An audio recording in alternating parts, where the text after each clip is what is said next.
Hey, Shalom. First and foremost, I'm give all praises, honor, and glory unto Yahweh, Ba'ashem, Yahweh Shai, Ba'ashem, Hagadash.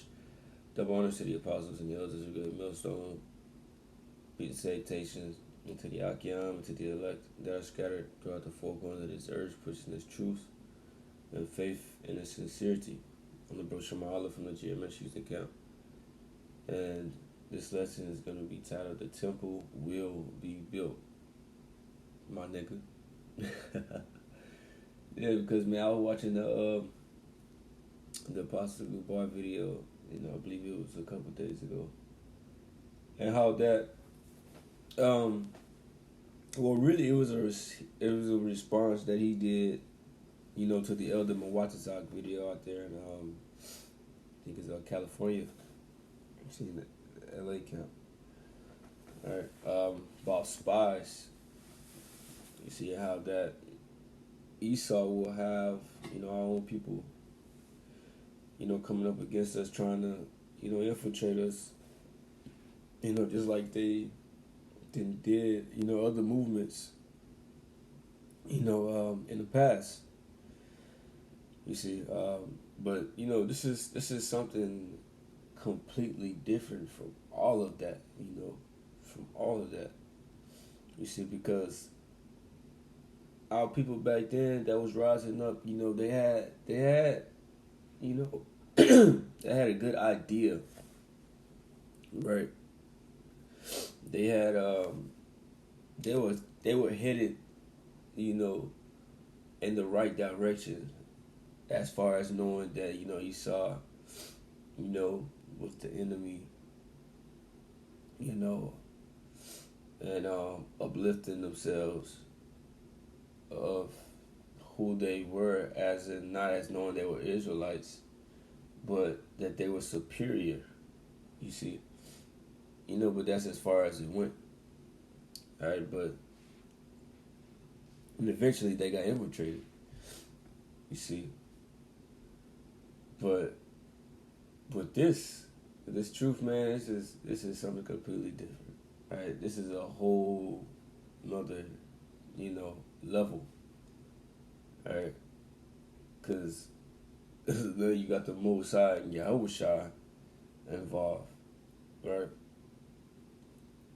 You see, so this truth can't be, infiltrated. There's nothing that Esau can do. It's nothing that, no amount of money he can pay to break this thing up, because this is prophecy, and prophecy says that the elect will wake up and be delivered.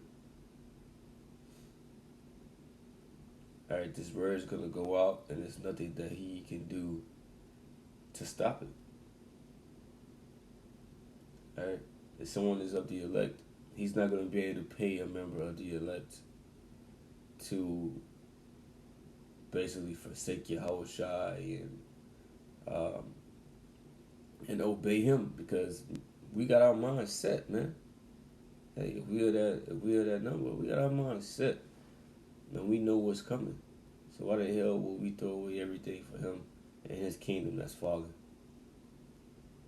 All right, why would we put our money on the losing team? We know who's gonna lose. All right, it's kind of stupid. All right, not kind of, it is stupid. You see, hey, but this temple, man, this temple will be built. All right, now I'm just gonna I put together a couple scriptures, right here in the notes, my notes, and if I gotta grab any other scriptures, I'll pull those up, as well. Right, but these just the ones I got, so far, which I'm gonna just, try to, stick to this, because, I'm on a timely schedule. All right, but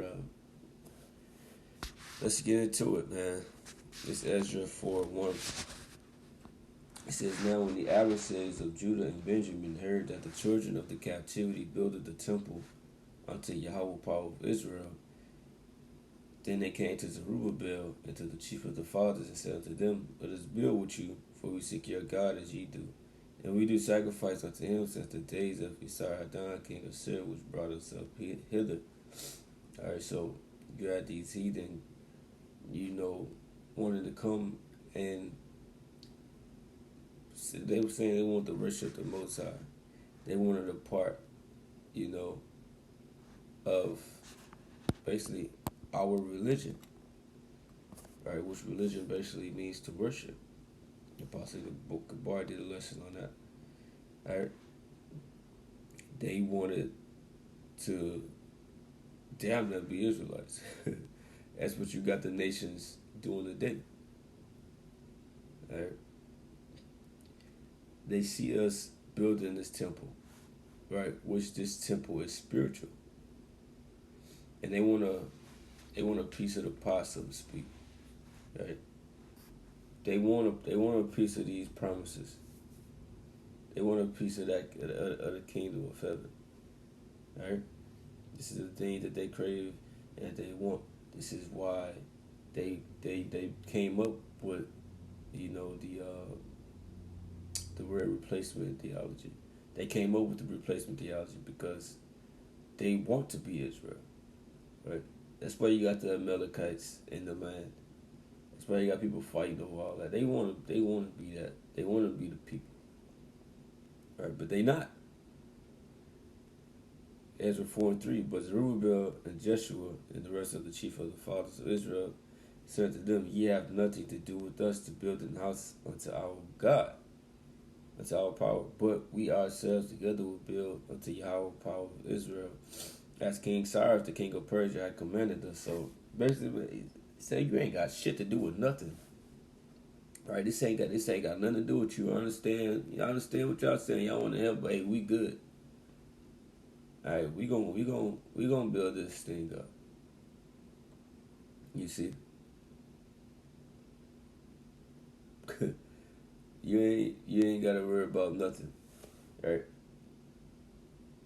But it says, then the people of the land weakened the hands of the people of Judah and troubled them in building and hired counselors against them to frustrate their purpose all the days of Cyrus, king of Persia, even until the reign of Darius, king of Persia. You see, so they hired people, right? They started troubling the building. They started coming up against it because they felt some type of way, right? They felt some type of way. And they still feel the same today because all of these people are back. Esau coming in the same spirit, you see. Hey, because during the time of the Babylonians, you gotta think about it, the scripture spoke about, in the Apocrypha, how that the Edomites burnt the temple. You see. And Obadiah speaks about how that he helped, the Babylonians when some of us escaped. All right, Psalms, that is 137. He said, raise it, even to the foundation thereof. All right, so he saw in the same spirit to try to destroy this building. But he can't do it. Because it's not a physical building. Right? And we'll get to that. But this is Luke 20:19 because, man, hey, even our people back then, when they would come up against Yahweh, they sent spies amongst him. Luke 20:19. And the chief priests and the scribes, the same hour, sought to lay hands on him, and they feared the people, for they perceived that he had spoken this parable against them. And they watched him and sent for spies which should feign themselves just men. I mean, they were faking it. Right? They were pretenders, actors, that they may take hold of his words, that so they might deliver him unto the power and authority of the governor. So they came amongst him, listening to him, trying to trap him up in his words, trying to see if he was going to say something so that they can use to basically take him over to Pilate and them. You see, possibly get him crucified earlier than this time. You see, find an occasion for him to get put to death. And man, hey, it's gonna be the same for us, right? You know, that's why you gotta pay attention for things because we weren't given this truth to be simple, right? To be fools. See, the Lord gave us the spirit of discernment. You know, the ability to detect a whole ass nigga. Alright? You see, so and man, there's nothing they're gonna be able to do. You see. Hey, they all coming in that Judas spirit. You see. they they come to be a part of this thing and they end up, you know, coming against it. For whatever reason and that they got in their minds and they feel like they're justified in doing it. Right? And some of them they just some wicked, all of them are just fucking wicked niggas. Yeah, they don't want to see this place in. You see? And then the Judas spirit, basically the spirit of betrayal. Right? They want to come and gain your trust and then just to, it's like it says, deliver you over to the power and authority of the government.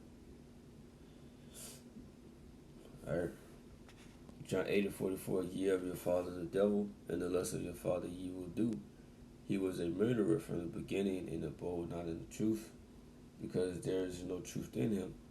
When he speaketh a lie, he speaketh of his own, for he is a liar and the father of it.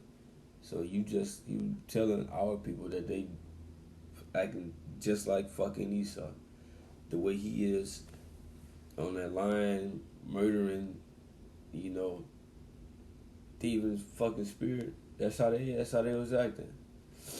Right? They picked up his fucking traits. Right? Our people were supposed to operate totally different. Right? But in the spirit they were coming in, they were acting just like him. You see, it says, in the lust of your father ye will do. And these niggas are doing the lust of their fathers, then the will of their father. They have chosen their masters. Alright? You know, you start probably promising them crumbs, promising them this and that. If they had any fucking sense, they would know that this man don't hold up to his promises. Alright? And let's just say, which we know that cannot happen. Right? He was to infiltrate and break everything up and, you know, come after us. And then, you know, you still gonna have, you know, the Karagma gonna come, right? You know, you still gonna have martial law and all these things come. What you think that he gonna do to you? Or you just gonna escape? Well, he helped me break up the Israelites, so, you know, we gonna give him a pass. Nigga, fuck you. He not gonna look at you like that. You know, excuse my language, but he not gonna look at you like that. Right? And even then, it's still gonna happen. Right? In the time that we coming in, just because you decided to work for Esau and you chose your side, and he gonna cast you aside. Right? Because there was nothing that you can do. It's Amos 9:11. In that day I will raise up the tabernacle of David that is fallen and close up the breaches thereof, and I will raise up his ruins, and I will build it as in the days of old. Alright, this is the elect. Right, the tribe that were with David back then. You see, this is the house of David. Right, close up the breaches thereof, bring all of the tribes together and seal the elect. You see? And this is the Lord saying, he says, I will. It says, in that day will I raise up the tabernacle of David that is fallen. Alright, it says to close the breaches thereof, and I will raise up his ruins, and I will build it as in the days of old. So it's gonna be built. Alright? But it's just gonna be spiritual this time. 1 Peter 2:5, ye also as lively stones are built up a spiritual house and holy priesthood, to offer up spiritual sacrifices acceptable to the Most High by Yahushua Mashiach. You see, so each brother represents a stone, right, in his house, right. Each brother has the elect, of course, represents a stone in the spiritual house, spiritual temple, offering up these spiritual sacrifices. What you going into preaching His word, all right, and it's going to be built because what does it say?